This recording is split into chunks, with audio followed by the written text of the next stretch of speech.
If you want your TV to actually look good in your living space, the Samsung Serif is exactly what you've been looking for. Let's be honest, traditional TVs haven't changed in many years. They're just black rectangular boxes that get thinner and thinner over time with no real design change. The Serif, on the other hand, is more than a TV. It's an art piece. It was designed by world-renowned French designers, the brothers, to elevate your living space while still being a top-of-the-line smart TV. Considering this was released in 2016 and still looks amazing in 2024 means they did their job right.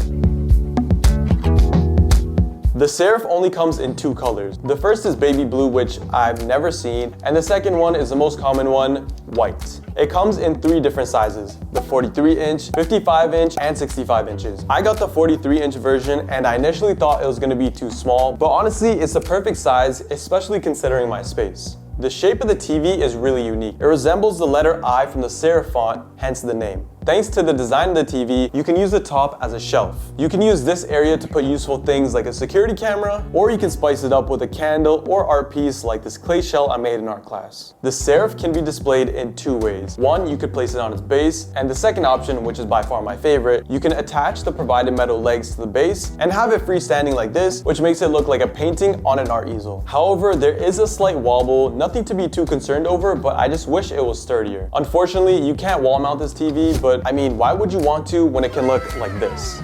The brothers really came clutch when it came to the design of the cable management. So the back is really clean and minimal, and the reason for that is the cable management underneath this plastic flap. Once you remove the plastic cover, you'll find openings near the back of both legs, which you can run cables down and use the included plastic cover to hide them. They also included a section where you can neatly run cables across to each opening and keep it organized. This TV comes with 2 USB ports, 4 HDMI ports, a cable connection, and the power plug located here. There are also controls located at the back which help control the TV in case you lose your remote. The remote for the TV is really clean and minimal. It has all the buttons you need, plus a couple special ones. Starting from the top, this mic button allows you to access either Alexa or Bixby as your smart assistant. Next, we have this rectangle icon which allows you to enable multitasking. You can listen to music on Spotify while at the same time look up a recipe for chocolate chip cookies all in one screen. I personally don't use this feature. Lastly, we have 4 streaming buttons at the bottom. There's Netflix, Disney, Prime, and Samsung TV, which is basically like cable. They have some cool channels on here, so it may be useful to check out. I wish they allowed you to reprogram the buttons at the bottom because I only use Netflix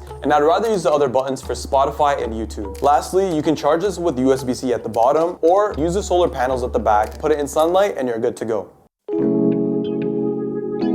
Now let's talk about the screen. It comes with a matte screen which helps reduce any glare or reflections on the TV, which provides a better viewing experience overall. Right now I have this huge light pointed at this TV and you can't even tell there's no glare or reflection, which is pretty cool. The Serif comes with a 4K QLED display with a resolution of 3840 by 2160. It also has HDR10 Plus, which adjusts the screen's brightness to give you the best viewing experience. On top of that, it can display 1 billion colors. That's billion with a B. It has 4K AI upscaling, which basically allows content lower than 4K to look sharper and better. The screen's brightness is 379 nits, which is on the lower end, but personally I've never had any issue and it looks good in all viewing conditions in my experience. Now this isn't necessarily a gaming TV, but for all the gamers out there, this TV has a 120Hz refresh rate, so you can enjoy a smooth gaming experience. If that was too much tech talk for you, it basically means this TV is pretty dope. Now let's talk about the speakers of the TV. Normally what I do is I get external speakers for any TV I get just to ensure I have the best sound quality. I was gonna do the same for this TV. I was looking for 2 Sonos speakers, but they're out of stock everywhere I looked. So I just decided to take a chance on the TV. I was pretty surprised at how good the sound quality was of the built-in speakers. The bass and the sub have a nice kick to them, which makes listening to music an enjoyable experience on this TV. Tweaking on vacation with me.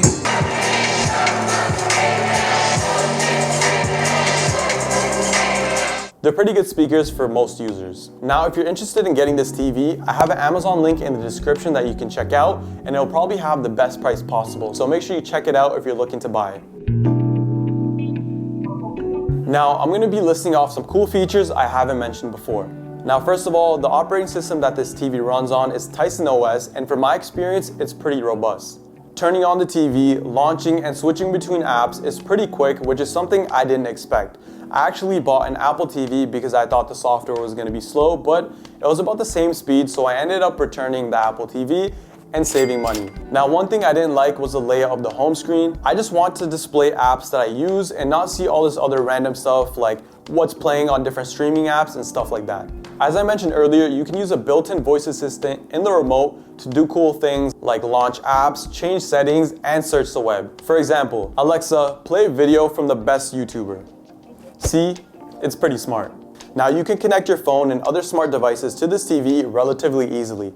For all the people with Apple devices, you can use a built-in AirPlay option to stream all the content from your phone or devices to the TV in an extremely easy way. Now, there is some buffering here and there, but overall, it's a pretty smooth experience. And of course, Android users can also stream their devices to this TV as well. Another cool way to connect your device is by placing it on the top of the shelf right here. In the middle, there's a built-in NFC tag, which allows you to seamlessly connect your devices in an instant. Here's another clutch feature that I use often. If you turn off your TV while you're using any app, it'll automatically turn on to the same app into what you were doing. For example, I have a music playlist on YouTube that has songs that I can't find on Spotify, and usually listen to that when I'm editing music and then turn off the TV when it's time to go to sleep. Now, when I turn the TV back on, it still plays the music from that playlist, which is so convenient. It basically picks up where you left off. Now, the only way to connect this TV to the internet is by using Wi-Fi, and in my experience, it's been blazing fast. I've never had any issues with any buffering or slow playback, which is really good. Now, the most interesting feature which ties into the design of the TV is ambient mode. Now, instead of having your TV just sitting there turned off with this blank black screen, you can add to the ambiance by using ambient mode.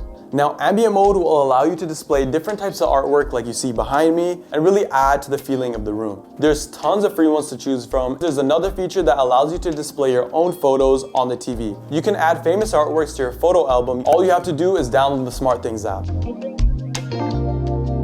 Now, let's talk about pricing. So the 43-inch version is $999 USD and goes all the way up to $1,999 for the 65-inch version. As you can tell, this is an expensive TV. I was at Best Buy when I was looking to see this TV in person, and I saw a TV with similar specs for about less than half the price. Now, what you're paying for this TV is not the technology per se, but it's more so the design and the aesthetic, and honestly, I think that's a justified expense. We're in an age where companies want you to keep buying the latest tech year after year, which is why it's refreshing to have a TV like the Serif. It hasn't been refreshed since 2016 because it has all the tech you need and it has a timeless classical design that'll look good for years to come. Again, if you're looking to get one of these TVs for yourself, I have an Amazon link in the description below, so make sure you check it out to get the best price. And lastly, don't forget to like and subscribe.